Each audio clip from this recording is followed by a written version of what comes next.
Alors, à Lille, le premier week-end, je vais accueillir les premières années. On va présenter l'école, présenter le cursus dans tous ses aspects, les rassurer, parce que souvent il y a beaucoup d'inquiétudes sur comment travailler, comment faire, comment ça va se passer, tout ça. Et on va étudier l'ensemble du réseau des méridiens, voir comment ça fonctionne, comprendre le lien entre la philosophie et la médecine chinoise, qui sont indissociables. Et puis ensuite étudier le premier méridien, donc le Chenmai.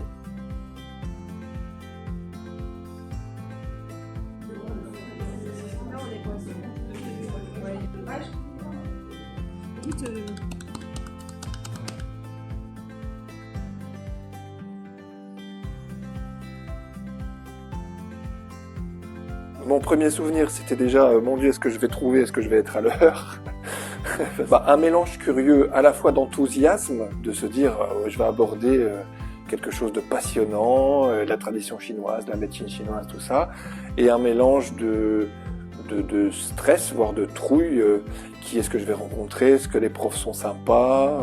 Est-ce que les camarades vont être sympas? Est-ce que je vais être à la hauteur? Est-ce que je vais arriver à travailler suffisamment?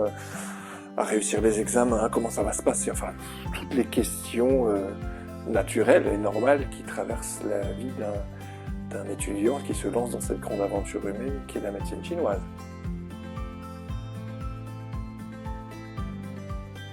Eh bien écoute, j'avais déjà pratiqué pas mal de Qigong et de Tai Chi Chuan à l'époque.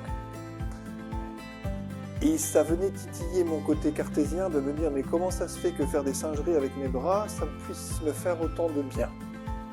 C'est quand même un truc qu'il n'est pas facile que de l'expliquer rationnellement, simplement, comme ça, rapidement.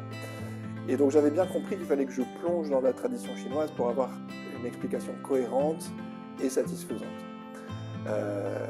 Et donc, très vite, j'ai posé des questions autour de moi, puis on m'a dit, tu sais, il y a une école en France, une grande école avec un centre à Lille, tu devrais aller jeter un coup d'œil.